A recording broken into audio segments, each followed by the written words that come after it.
Ano yung mga kaloy? Magpakain na tayo ng mga alaga nating biik ngayon. Tara, samahan nyo ako.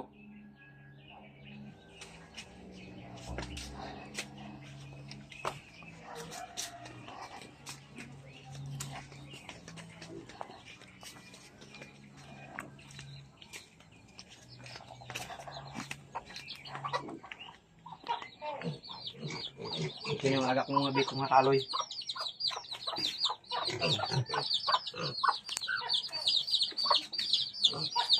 Kainin muna natin.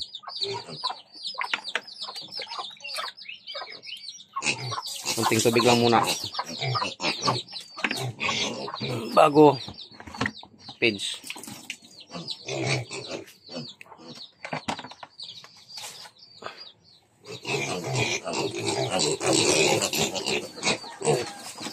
Yung mga kaloy, oh. Nagagawan sila ng pagkain.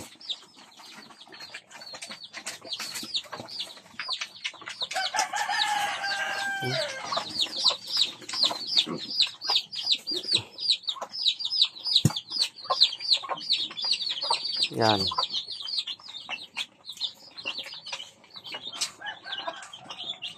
Salip yung manok.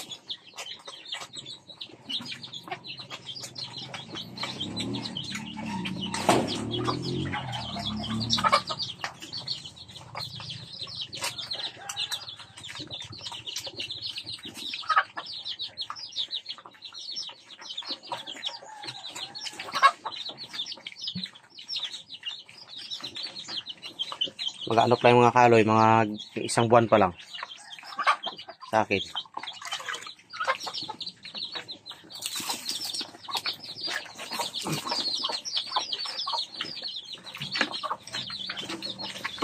Tingnan mo, magagawin sila ng pagkain.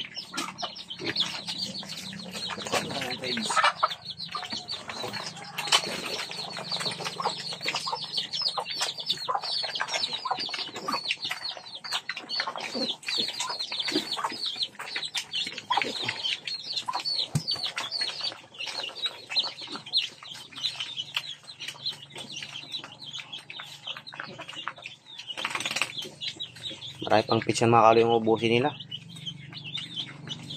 Yung isang sako ko, saglit lang, oh.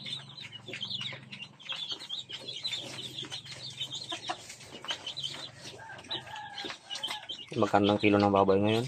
Nagbaba.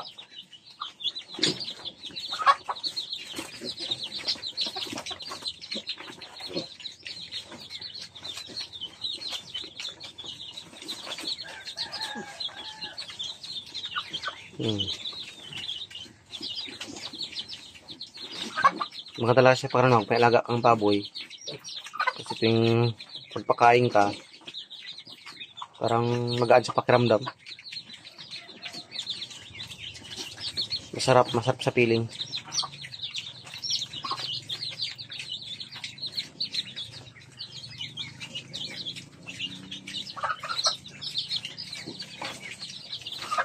Yung kaloy.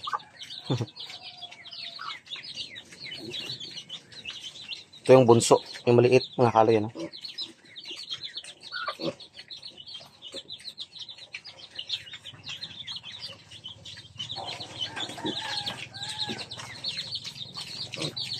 Ito kasi siya pinagpilian na.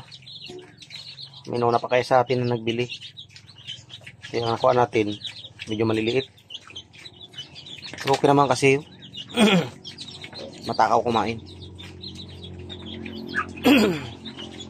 Yan kasing kaganda ng baboy kung matakaw kumain. Mabilis maglaki.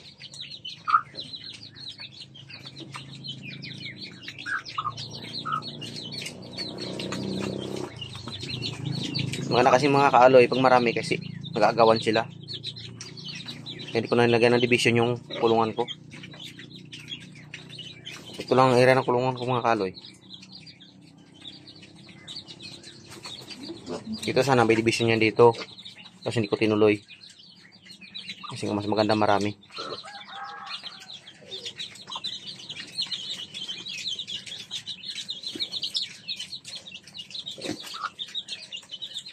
Ubos na naman. Lagyan na tayo ulit kunti. Huwag na sobrang magkain kasi baka may kaitay sila. Unti-unti lang lagay mga kaloy.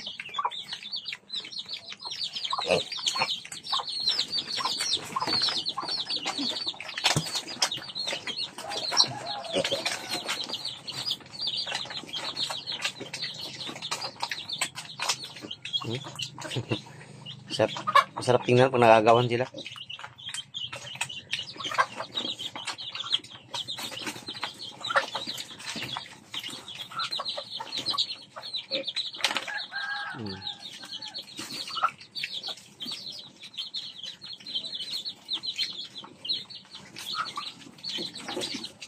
Yan, sige. Sige.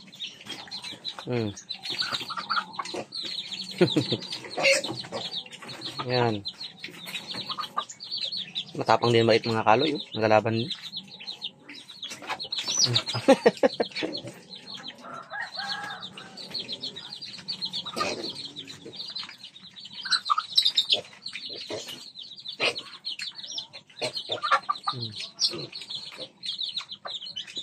Kasama pa yung mga sisiw at manok, oh.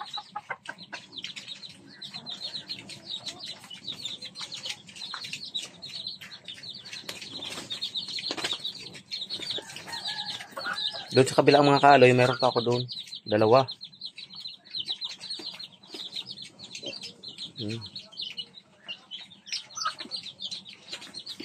Yan yung mga kaloy yung kulungan ko dito. Ito, mga kaloy. Dito ko nagawa banda sa mga malilim kasi nga sobrang init ng panahon ngayon. Para masyado mainitan yung baboy. Yan, mga kabuhuan. Yan, dinikit ko yan sa buho kasi nga protection pa sa init.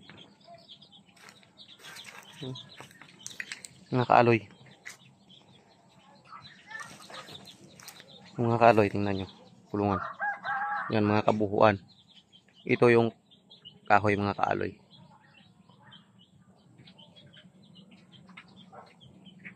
Protection pa kasi ito sa init.